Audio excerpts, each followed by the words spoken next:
اعوذ باللہ من الشیطان الرجیم بسم اللہ الرحمن الرحیم الحمد للہ رب العالمین والحمد للہ الذی ہدانا لہذا وما كنا لنهتدی لولا ان ہدانا اللہ ثم الصلاة والسلام على اشرف الانبیاء والمرسلین خاتم النبیین شفیع ذنوبنا والطبیب قلوبنا ابی القاسم محمد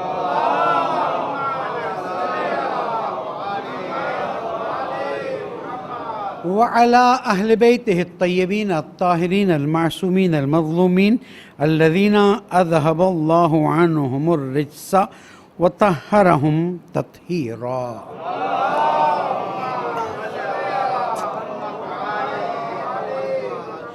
مومن کرام السلام علیکم ورحمۃ اللہ وبرکاتہ. اوصیکم ونفسی بتقوی اللہ ونظم امرکم. پہلے اپنے آپ کو پھر آپ سب کو اللہ کی پرواہ کیجیے، اللہ کا احترام کیجیے، اور اگر اور بھی نیچے کا لفظ استعمال کروں تو اللہ کی عزت کیجیے. اپنے امور کو منظم کیجیے کہ یہی کامیابی کا راستہ ہے. پالنے والے تیری نعمتوں پر شکر کی توفیق عطا فرما. گناہ گار ہیں ہمیں معاف فرما، ہماری عاقبت بخیر فرما. درود پڑھ دیں محمد والے.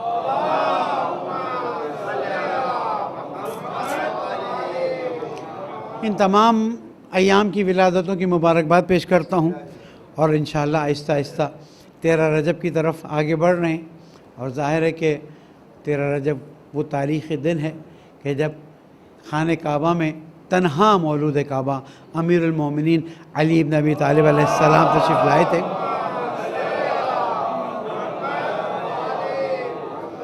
اور انشاءاللہ ہم 13 رجب کے دن اور اس کی رات بھرپور جشن منائیں گے. ساتھ ساتھ ماہ رجب عبادتوں کا مہینہ، دعاؤں کا مہینہ، اللہ تعالیٰ کی طرف توجہ کا مہینہ، رغبت کا مہینہ. کل رات آپ میں سے بہت سو نے لیلۃ الرغائب کے اعمال بھی کیے ہوں گے. کچھ ایسی چیزیں آپ کی خدمت میں عرض کر دوں تاکہ آپ کا دل اللہ کی طرف اور مائل ہو جائے. اب میری حالت کیا ہے وہ تو میرا اللہ ہی جانتا ہے، لیکن اگر آپ میں سے کسی ایک نے بھی ان چیزوں میں سے ایک کا اثر لیا تو شاید ہمارے لیے بھی کوئی آخرت کا سامان بدل جائے. اس نقطے کو بیان کرنے کی وجہ یہ ہے کہ ظاہر ولادت مولا کائنات ہے. تو ابھی ایک پوسٹ چلی کہ اس کو کہتے ہوئے بھی مجھے مشکل محسوس ہو رہی، لیکن میں کہہ رہا ہوں کہ اللہ پتہ نہیں دن میں کئی مرتبہ کتنی مرتبہ علی کو سجدہ کرتا ہے. کہاں جا رہے ہیں ہم؟ کہاں جا رہے ہیں؟ اگر مولا کائنات ابھی یہاں کھڑے ہوتے اور میں صرف سمجھانے کے بھی بولتا تو شاید میری گردن اڑا دیتے کہ تیرے اندر یہ جرأت کیسے پیدا ہوئی. میرے پاس پوسٹ ہے، نہیں ہوتی تو میں ایسی بات نہیں کرتا. مجھے لوگ بھیج دیتے ہیں کہ مولانا ذرا دیکھ لیجئے گا، اور اللہ نے توفیق دی ہے کہ آپ سنتے ہیں، برداشت کرتے ہیں. کوشش کرتا ہوں زیادہ تر اوتھینٹک بات کروں، صحیح بات کروں. کبھی اگر کوئی غلطی ہو تو اللہ تعالیٰ جانتا ہے کہ جان بوجھ کر کوئی غلط بات کرنے کا ارادہ نہیں. حضرات گرامی، مولا کائنات رسول اکرم کے بعد اللہ تعالیٰ کے سب سے بہترین بندے تھے. یہ الگ بات ہے کہ اللہ تعالیٰ کو اپنا یہ بندہ اتنا پسند ہے کہ اس نے اپنا اختیار اس کو دے دیا ہو. مشکل نہیں ہے، ہوتا ہے نا.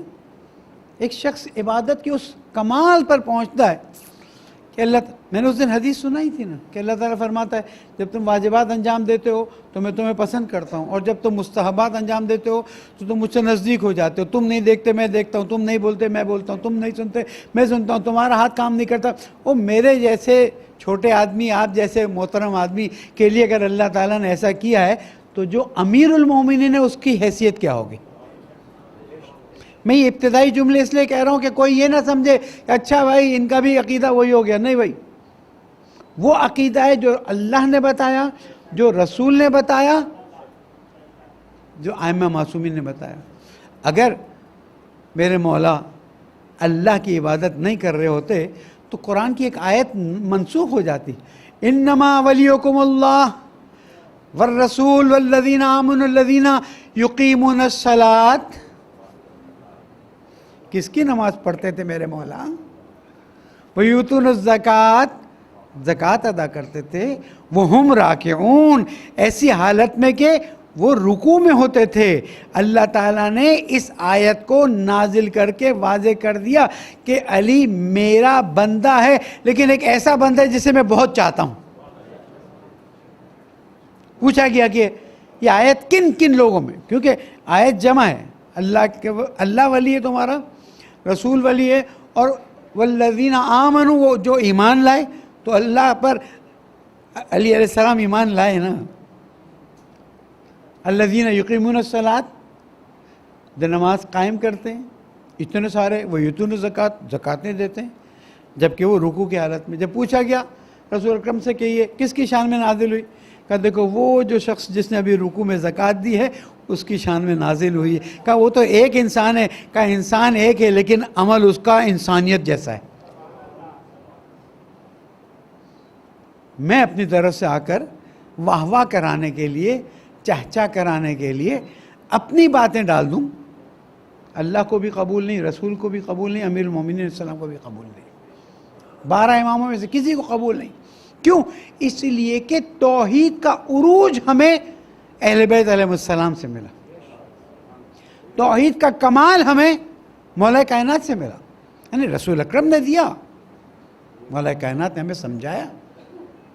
تو اب اگر کوئی اس طرح کی چیزیں لے کر آتا ہے تو آپ فرق کریں، پھر آپ کی مرضی اس کو قبول کرنا ہے، آپ کو نہیں روکا جا سکتا، لا اکراہ فی الدین، لیکن فرق کریں کہ یہ دین کیا کہہ رہا ہے اور وہ لوگ کیا کہہ رہے ہیں۔ کیونکہ اب دیکھیے شروع ہو گیا، اب یہ پوسٹ آئی نا، اس کے بعد پھر ظہور کا لفظ شروع ہوگا، اس کے بعد پھر اور چیزوں۔ میں بھی سندھ کے دورے پہ گیا تھا، کتنے لوگ مجھے ملے ہیں، سنت سے تھے، شیعہ سے تھے، اور کیا مجھے انہوں نے کہا، میں نے سلام کیا، علیکم السلام، پھر میں نے کہا سندھ کی رسم ہے یا علی مدد کہنے کی، میں نے یا علی مدد کہا، تو چند لوگوں نے جواب دیا علی اللہ مدد۔ میں چھپاؤں ان چیزوں کو، آپ لوگوں کو نہ بتاؤں کہ لوگ مس یوز کریں گے، مس یوز تو ویسے ہی ہو چکا سب کچھ۔ مجھے بعض لوگ کہتے ہیں مولانا بعض چیزیں اگر آپ مثلا ریکارڈ نہ کرائیں یا سوشل میڈیا پہ نہ دیں، میں اس کا کیا کروں؟ کوئی شک نہیں کہ اللہ کے ناموں میں سے ایک نام علی ہے ان کے ناموں میں سے 99 نام کہیں لکھے ہو، جا کے دیکھ لیجئے گا، لیکن وہ اس کی صفت ہے، وہ اس کا نام نہیں ہے۔ اور علی علیہ السلام کا نام علی ہے، مت ملائیے۔ اسی لیے اہل سنت نے ہمارے انہی کنفیوژن کی وجہ سے ہم جب کہتے ہیں صدق اللہ العلی العظیم، اب ان کی بھی سوچ و سمجھ کو دیکھ لیجئے۔ او بابا جب ہم کہتے ہیں صدق اللہ العلی العظیم تو اس سے مراد ہماری امیر المومنین علی نہیں ہوتا، سچا ہے وہ اللہ جو علی ہے اور جو عظیم ہے۔ اب کیوں کہ ہم علی العظیم کہتے ہیں تو وہ کہتے ہیں صدق اللہ العظیم، نہ کہو، ہمیں حج نہیں ہے، ہم اپنے آپ کو تو درست کریں، اپنی لائن تو سیدھی کریں، اپنی سوچ کو تو شائن کریں، پکا کریں۔ کیوں؟ اس لیے کہ اہل بیت نے ہم سے یہی چاہا ہے۔ کیوں میں وہ واقعہ بار بار سناتا ہوں کہ شب جمعہ میں ایک مرتبہ مدینہ میں ابو دردہ دوڑتے دوڑتے آئے، یا زہرا مصیبت ہو گئی۔ جہاں زہرا دروازے پردے کے پاس آئیں، کیا ہوا ابو دردہ اتنے پریشان کیوں؟ کہا زہرا علی دنیا سے چلے گئے۔ کہا تم نے کہاں دیکھا؟ کہا وہ درخت ہے اس کے پاس، چادر پڑی ہوئی اور بالکل بے ہوش ہیں۔ ابو دردہ تو نے تو آج دیکھا، علی جب بھی اپنے معبود کے سامنے جاتے ہیں ایسے ہی بے ہوش ہو جاتے ہیں۔ عبادت کا عروج وہ ہے، اللہ کی عظمت کو ہم کیا سمجھیں، کیا بولیں، کیا بتائیں، کیا محسوس کریں۔ میں نے ایک مثال دی تھی نا کہ میرے استاد کہتے ہیں کہ میں حرم میں کھڑا تھا، صرف یاد دلانے کے لیے حرم میں کھڑا تھا، تو ایک شخص میرے ہونٹوں کو دیکھ کے کرتا جا رہا تھا۔ جب بات دعا ختم ہو گئی، زیارت ختم ہو گئی، میں نے اس کو بلایا، میں نے کہا کہ کیا ہوا، یہ تم کیا کر رہے تھے؟ کہا آغا صاحب میں نے دیکھا آپ اتنے بڑا عالم مجھے نظر آئے، مجھے تو نہیں معلوم مولا کے دربار میں آگے کیا مانگنا ہے۔ میں نے کہا یا اللہ وہ جو بول رہے ہیں مجھے دے دے، وہ جو بول رہے ہیں مجھے دے دے، وہ جو بول رہے ہیں مجھے دے دے۔ دیکھیں نا، سمجھنے والے لوگ سمجھتے ہیں۔ یا ہم بھی یہی کریں، یا اللہ ہمیں نہیں پتا تو کیا ہے، ہمارے سمجھ میں نہیں آ سکتا۔ جو امیر المومنین جناب زہرا رسول اکرم اور 11 اماموں نے ہمیں بتایا بس وہی تو ہے. اللہم صلی علی محمد. کیونکہ جب ہم گہرائی میں جانے جاتے ہیں تو اتنے پیچیدہ سوالات آ جاتے ہیں کہ ہماری زندگی میں اتنا ٹائم نہیں ہوتا کہ ہم ان چیزوں کو حل کریں. ماننا بھی ہے اللہ کو، اور ویسے ماننا ہے جیسے ائمہ نے بتایا ہے، تو اس کا طریقہ بہت سمپل ہے. یا اللہ ہمارا وہ عقیدہ ہے جو رسول اکرم کا عقیدہ ہے. یہ حضرت شاہ عبدالعظیم کے بارے میں مشہور ہے کہ وہ اپنے زمانے کے امام ظاہراً اگر مسٹیک نہیں ہو رہی تو امام موسیٰ کاظم علیہ السلام کے زمانے میں آئے اور کہا کہ میں آپ کے سامنے اپنے ایمان کو پیش کرنا چاہتا ہوں، آپ دیکھیے میرا عقیدہ تو صحیح ہے. شاہ عبدالعظیم خود اپنی جگہ پر بڑی شخصیت تھی. امام علیہ السلام نے ان کے عقیدے کو سنا، کہا نہیں آپ کا عقیدہ صحیح ہے، اللہ تعالیٰ آپ کو اس عقیدے پر سالم رکھے. دعا عدیلہ ہے مفاتیح الجناح میں بھی، ہماری جو دعا کی کتاب ہے ہدیۃ الصالحین اس میں بھی ہے. اس دعا کو پڑھیں، ترجمہ پڑھیں. آخر میں ہے کہ پالنے والے اس عقیدے کو میں تیرے حوالے کرتا ہوں، جب میری موت آئے تب تو مجھے واپس دے دینا. موت کی سختی ہے، بھول جاتا ہے انسان. یہ جو ہم دفناتے وقت کہتے ہیں اسمع افہم اسمع افہم، سن سمجھ، وہی پورا عقیدہ بیان کیا جاتا ہے کہ اس عقیدے کے مطابق تم دنیا سے گئے اور موت کی سختی کی وجہ سے بھول مت جانا، تمہیں اس کی یاد دلائی جا رہی. تو عقیدے کے لحاظ سے ہم اللہ کے بندے ہیں، رسول کو اللہ کا رسول سمجھتے ہیں اور ان کا اتباع واجب سمجھتے ہیں. اور جس طرح سے رسول نے ہمیں بتایا اس طرح سے ہمارے لیے 12 امام اور جناب زہرا کا اتباع بھی واجب ہے. لیکن اجر رسالت کی وجہ سے ہم پر ایک اور ذمہ داری آتی ہے، اور وہ ہے کہ اتباع تو کرتے رہو لیکن اس کے ساتھ ساتھ مودت کا حق بھی ادا کرنے کی کوشش کرتے رہو. اگر نہیں کرو گے تو اس کا مطلب ہے تم نے اتباع ضرور کر لیا، اجر رسالت ادا نہیں کیا. وہ ہمیں ادا کرنا ہے. خدا را اپنے عقیدے پر توجہ کیجیے. ان نمازوں کا پتہ نہیں ہے کیا حیثیت رہتی ہے، وہ جانتا ہے، وہ دل کے حال کو جانتا ہے، معاف کر دے. لیکن اگر عقیدے میں ذرا بھی ٹیڑھا پن آیا تو وہ کہتا ہے نا کہ خشت اول گرنہد معمار کج تا ثریا میروت دیوار کج. اگر 1 سینٹی میٹر پہلی اینٹ 100 منزلہ بن رہی ہے، 1 سینٹی میٹر پہلی اینٹ ٹیڑھی رکھی گئی، اوپر جا کے کتنی ٹیڑھی ہو جائے گی آپ سوچ نہیں سکتے. اس لیے عقیدے پر مضبوط رہیے اور ہر شعر پر واہ واہ مت کیجیے. اگر کوئی واقعاً اچھا شعر اور آپ کو نظر آتا ہے کہ عقیدے کے لحاظ سے مشکل نہیں، بہت تعریف شعراء کی اہل بیت نے تعریف کی ہے. ہم ایسے تو نہیں کہہ سکتے کہ سارے شعراء ایسے ہو گئے، سارے منقبت نہیں، بعض ایسے ہیں اور بعض چیزیں ایسی آ رہی ہیں. اور 13 رجب کے جشن میں خدا نخواستہ جو بعض جگہوں پہ ہونے لگا تھا کچھ روکا بھی گیا ہے. کم از کم شریک مت ہوئیے اور لوگوں کو نصیحت کیجیے کہ اگر آج 12ویں امام یا پہلے امام تشریف لے آئیں تو آپ کے اس کام کو پسند کریں گے یا نہیں کریں. ملاک وہی ہے، اللہ تو آ کے نہیں بتا سکتا. تو ہم اپنے دل سے پوچھیں کہ یہ کام اللہ کو پسند ہے یا نہیں، یہ کام امام کو پسند ہے یا نہیں. اگر وہ آپ کو محسوس ہوتا ہے پسند ہے کیجئے، آپ کو محسوس ہوتا ہے نہیں اس میں امام ناراض ہوں گے، اس کو چھوڑ دیجئے. پالنے والے تجھے محمد والے محمد کا واسطہ، تجھے تیری عظمتوں کا واسطہ، تجھے تیری رحمتوں کا واسطہ. ہمیں صحیح عقیدے پر گامزن فرما دے، ہمارے عقیدے میں پیش آنے والی خرابیوں کو اصلاح فرما دے، ہماری عاقبت بخیر فرما دے، ہماری پریشانیوں کو دور فرما دے، تیری بندگی کی توفیق عطا فرما. مرحومین شہداء کے درجات کو بلند فرما، کورونا کے شر سے محفوظ فرما، پیارے ملک قوم کا گہوارہ بنا، جہاں جہاں مومنین ہیں ان کی جان مال آبرو کی حفاظت فرما. علماء کرام، مراجدام، رہبر معظم، قائد محترم سب کی توفیقات میں اضافہ فرما. زمانے کے امام کو ہم سے راضی فرما، ان کے ظہور میں تعجیل فرما. بسم اللہ الرحمن الرحیم. والعصر ان الانسان لفی خسر الا الذین آمنوا وعملوا الصالحات وتواصوا بالحق وتواصوا بالصبر. صدق اللہ العلی العظیم.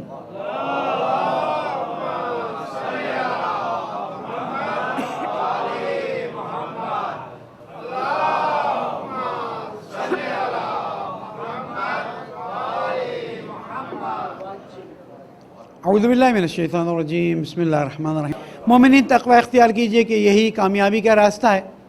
آج دوسرا خطبہ پورا کا پورا تشیع کی موجودہ صورتحال اور اس کی وجہ سے لانگ مارچ کی برگزاری۔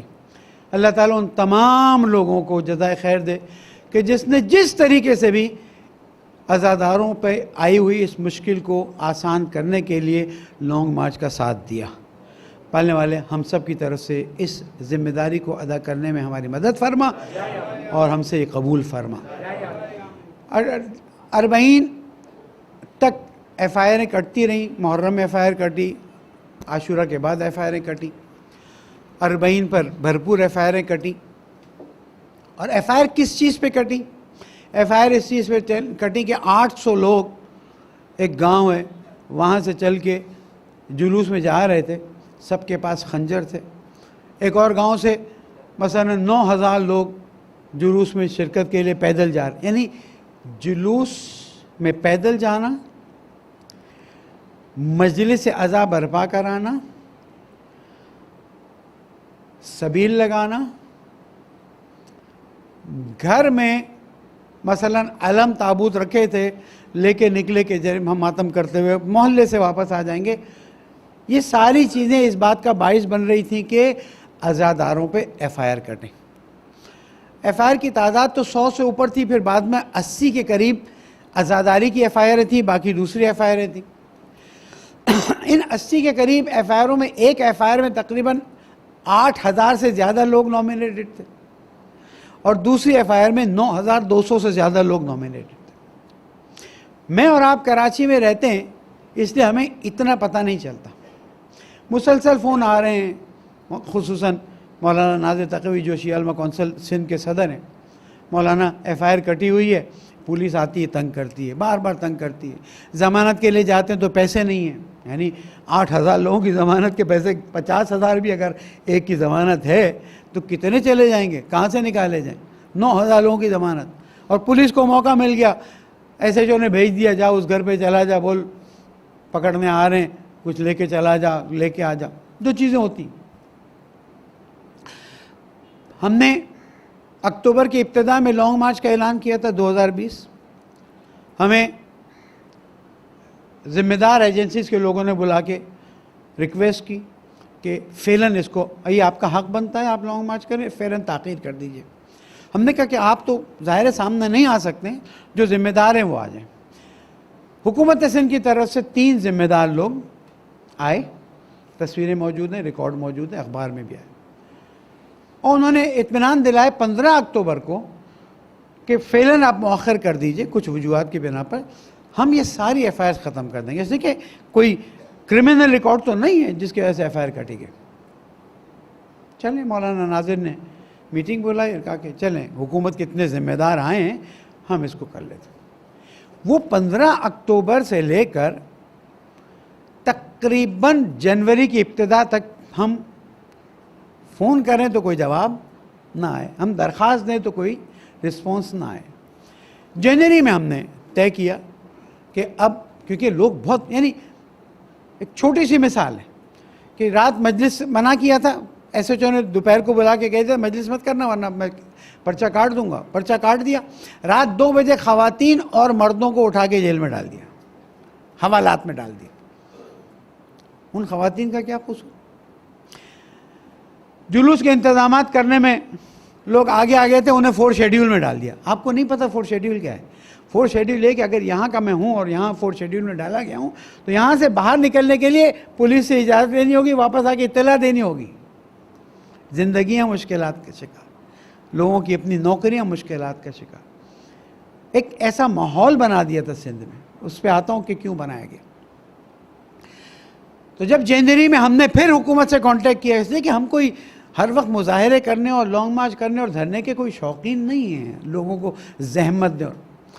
جنوری گزری، تقریباً اینڈ جنوری پہنچا تو مولانا ناظر نے میٹنگ بلا کے کہا کہ اب اس کام پر ہمیں آگے بڑھنا ہوگا اور لانگ مارچ کا اعلان کر دیا۔ اچھا، ذمہ داران کو بھی پیغام دے رہے تھے کہ ہم لانگ مارچ کرنے جا رہے ہیں، اور لانگ مارچ کی تاریخ تقریباً جو 14 فروری تھی وہ طے ہو گئی۔ اب حکومت کا کھیل دیکھیے، میں اس کو آن ریکارڈ لانا چاہتا ہوں. حکومت نے کیا کیا, 13 فروری کو چیف منسٹر صاحب نے کچھ مکتب تشیع سے متعلق لوگوں کو بلایا, خود چیک کیجئے کن کو بلایا, اور بلا کے میٹنگ کی اور کہا آپ کے کیا مطالبات ہیں. انہیں پتہ ہی نہیں تھا کہ مطالبات کیا ہیں. انہوں نے مولانا ناظر کو فون کیا, مولانا کیا مطالبات ہیں آپ بتا دیجئے. مولانا نے کہا چلو تم بتا دو. حق تو یہ تھا کہ ہمیں بلاتے نا, ہمارے مطالبات ہیں, نمبر 1 FIR ختم کرو, نمبر 2 4 شیڈیول کے لوگوں کو نکالو. کوئی کرمنل ریکارڈ ایک الگ بات ہے, لیکن عزاداری کی وجہ سے اگر 4 شیڈیول میں ڈالا ہے, SHO کو نہیں پسند ہے وہاں مجلس ہو جلوس ہو, اس کو باہر نکالو. امام بارگاہیں بناتے ہیں, مسجدیں بناتے ہیں, اتنی فارمیلٹیز ڈال دیتے ہیں وہاں کے پولیس والے اور حکومتی لوگ کہ امام بارگاہیں نہیں بن سکتی. اگر کوئی نیا جلوس نکالنے کی بات ہو رہی تو نہیں ہو سکتا. تو مولانا نے کہا چلو آپ لوگ وہاں بیٹھے ہو, میں نہیں بتاتا کون تھا, آپ لوگ وہاں بیٹھے ہو, حق تو یہ تھا کہ مولانا ناظر کو بلایا جائے. جناب وہاں چیف منسٹر نے میٹنگ کر لی, سب تصویریں وغیرہ کھینچ لی گئیں کہ شیعہ عمائدین آئے تھے اور ان کے مطالبات مان لیے گئے. اچھا, ہمیں یہ پتہ کب چلا؟ اتوار کی صبح. اتوار کی صبح جب پتہ چلا تو ہم نے رابطہ کیا, کہا نہیں وہ چیزیں تو ہو گئی ہیں, بس ہم آپ کو کاغذ پہنچاتے ہیں. صبح 10 بجے شروع ہونے والا لانگ مارچ 2 بجے تک مولانا ناظر اللہ ان کی حفاظت کرے اپنی ٹیم کے ساتھ, پوری صوبائی کابینہ کے ساتھ ڈیلے کرتے رہے. پھر وہاں کے ایجنسیز نے بلایا کہ آ جائیں بات کر لیں. مولانا گئے بات کرنے کے لیے, تو آپ چھوڑ دیجئے. یہاں پر میں ایک اور بات بتاتا ہوں. رات 12 بجے سے میری تو کوئی حیثیت نہیں, لیکن مجھ سے رابطہ شروع ہو گیا, اور رات 2 بجے کہا کہ مولانا سے کہیں کہ سارے مطالبات تو مان لیے گئے, اب آپ لانگ مارچ کیوں کر رہے ہیں؟ میں نے کہا کہ وہ مطالبات مانے گئے کہاں پر ہیں؟ جو آپ آئے تھے, تصویریں کھنچوائی تھیں, اس کے بعد تو آپ نے ہمارا فون اٹھانا گوارا نہیں کیا. صبح لانگ مارچ شروع ہونا ہے اور رات 12 بجے سے رابطہ کر رہے ہیں کہ جناب مطالبات سارے پورے ہو گئے, آپ لانگ مارچ چھوڑ دیجئے. کیسے ہو سکتا ہے؟ ایک تو اتنی مشکل سے مومنٹم ڈیولپ ہوتا ہے. دوسرے دن صبح مولانا ناظر نے کہا ٹھیک ہے ہم ڈیلے کرتے ہیں. 2 بجے تک ڈیلے کیا, نہیں آئے. اب 2 بجے سکھر سے نکلے ہیں اور رانی پور رات گزر کے صبح 5:30 بجے پہنچے. عوام اب یہ جان لیجئے, علیکم السلام, کہ مومنین عزاداری پر اپنی جان قربان کرنے کے لیے تیار تھے, نظر آ رہا تھا. صبح 5:30 بجے پہنچے رانی پور, رات مذاکرات ہوئے, طے ہوا کہ صبح نوٹیفیکیشن آ جائے گا. دن ہو گیا, 11 بج گئے, 12 بج گئے, کوئی نوٹیفیکیشن نہیں آیا. جیسے ہی ہم چلے رانی پور سے تو پتہ چلا سوشل میڈیا پہ ایک کسی صاحب کی وہ بھی آ گئی کہ بھائی مطالبات مان لیے گئے. ہم نے کسی کو فون کیا کہ مطالبات تھے کیا؟ وہی جو FIR ختم ہو. میں نے کہا بس یہی تھی. میں نے کہا 9 مطالبات ہیں ہمارے جو ہم نے آفیشیل حکومت کو دیے ہوئے ہیں, اور وہ مکتب کے مطالبات ہیں, کوئی ہمارے ذاتی مطالبات نہیں ہیں. کہا نہیں ایک تو مان لیا گیا. اب ہر طرف سے پریشر آ رہا ہے کہ مولانا مطالبات تو مان لیے گئے. میں نہیں, مولانا ناظر نے اٹھا کے پھر کسی ذمہ دار کو فون کیا کہ کیا آپ سمجھتے ہیں واٹس ایپ پہ آئے ہوئے ایک میسج سے میں مان لوں, اور یہ ہزاروں عزادار اپنا وقت اپنا مال, اس لیے کہ ہمارے پاس پیسہ تو ہے نہیں, لوگوں نے اپنی مدد آپ کے تحت یہ کام کیا ہے, وہ چھوڑ کے آ جائیں؟ نہیں مولانا بہرحال ہو گیا, ہم آپ کو اطمینان دلاتے ہیں. مولانا نے کہا کہ کاغذ آئے گا, پورے جتنے ہزاروں لوگ ہیں ان کے سامنے بات ہوگی تب ہوگا. اب آپ دیکھیے ہمارے اندر کھیل کھیلنے والے, نام نہیں بتاتا, میں کیوں بتاؤں, آپ دیکھیں, انہوں نے ان سے کہا, حکومت سے کہا کہ بس ہم مولانا ناظر کو اور میسمی کو ان کو منا لیں گے, آپ فکر نہ کیجیے, آپ کو جانے کی ضرورت نہیں. چلتے چلتے بٹ شاہ سے حیدرآباد پہنچے. حیدرآباد میں ایک کلرک ایک کاغذ لے کر آتا ہے کہ وہ آپ کے لیے نوٹیفیکیشن بھجوایا ہے. تو کہنے والے نے کہا کہ آپ ذاتی طور پر محترم ہیں, لیکن شیعہ قوم کی حیثیت نہیں کہ ایک کلرک آ کے ان کو کاغذ دے. یہ جو سارے روڈ پہ کل صبح سے نکلے ہوئے ہیں وہ اس لیے نکلے ہوئے کہ آپ ایک کاغذ لا کے دے دیں, اس کے بعد ختم ہو جائے. یہاں سے ٹینشن شروع ہوا. نیشنل ہائی وے, سپر ہائی وے حیدرآباد کی طرف سے بند کر دی گئی, میں خود وہاں پر شاہد تھا. یہاں سے بند کر دی گئی اور باقاعدہ یہ کہہ دیا گیا, ہمیں فون کروایا گیا کہ اگر کراچی آ گئے تو گولیاں چلیں گی. فون کروایا گیا, ہمارے پاس ان لوگوں کے نام موجود ہیں, نمبر موجود ہے, کراچی آئیں گے تو یہ ہوگا یہ. مولانا ناظر نے کہا بس ٹھیک ہے. اب یہاں میں جامشورہ تک پہنچے, میں اعلان کرتا ہوں اگر آپ میں سے کوئی ڈرتا ہے, کسی کو خوف ہے تو چلا جائے, یہاں تک آپ آئے, آپ کا شکریہ. اب وہ چلے گا جو ایف آئی آر کے لیے, جو جیل کے لیے, جو مار کٹائی کے لیے, جو کینن کو سامنا کرنے کے لیے, جو شہادت کے لیے تیار ہے, وہ آگے چلے. ایک آدمی پیچھے, ایک بوڑھا تھا, کہا اس کا بھائی آپ واپس چلے جاؤ. اللہ مولانا یہی تو وقت ہے شہادت کا. یہ نہیں سمجھتے. حیدرآباد کی جام شوروں کی اس تقریر پر اور ہائی وے کے بند ہونے پہ فون آنے لگے کہ یہ آپ لوگوں نے کیا تقریر کر دی. مولانا ناظر نے کہا کہ ہم اسی طرح سے آنے والے ہیں. کہا راستے بند کر دیے گا. کب کر دیے جس میں کیا کوئی مشکل نہیں ہے, جہاں تک راستہ ہوگا ہم جائیں گے. ہمیں تو اس جگہ پہ امام بارگاہ بنانی, ماتم کرنا اور کچھ نہیں کرنا. یہ کہنا تھا, آدھے گھنٹے میں سپر ہائی وے کھلا اور جام شوروں سے نکلے اور نوری آباد سے پہلے منتیں شروع ہوئی. میں نہیں کہتا کس نے کی, کہ خدا را آپ وہیں رک جائیے, ہم آ رہے ہیں. جو سکھر آنے والے تھے اور جن کو ہماری قومیات کے کچھ لوگوں نے, وہ اب رات 12 بجے نوری آباد پہ 12:03 پہ نوری آباد پہ آتے ہیں, مذاکرات کرتے ہیں اور اطمینان دلاتے ہیں کہ اس کے علاوہ شیڈیول 4 بھی آپ کا ایکسیپٹڈ ہے اور باقی جو مطالبات ہیں یہ سب ایکسیپٹڈ ہیں. اس پہ عمل کرنے کے لیے آج مثلا 4 بجے انشاءاللہ میٹنگ ہے, تو آپ خدا را مان لیجئے. یہ طاقت کس کی تھی؟ یہ عزاداروں کی طاقت تھی, یہ عزاداروں کی ہمت تھی, یہ عزاداروں کی محنت تھی کہ حکومت کو, دیکھیں میں حکومت کو ڈاؤن نہیں کرنا چاہ رہا, ہر ایک کی اپنی عزت ہے, اور میں نہیں کہتا وہ میں سے چل فتح کا جشن, نہیں.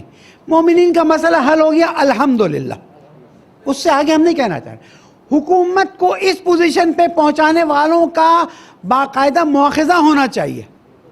کیوں؟ اس لیے کہ حکومت کی ناک رگڑی گئی. ایک ذمہ دار نے مجھے کہا کہ ہماری تو ناک رگڑی گئی. میں نے کہا تو آپ ہی نے تو رگڑوائی الگ میں, پرائیویٹ میں. کہنے لگا نہیں ہم نے نہیں رگڑی, یہ جو دیکھ رہے ہیں نا کچھ لوگوں کی طرف اشارہ, انہوں نے ہمیں روکا.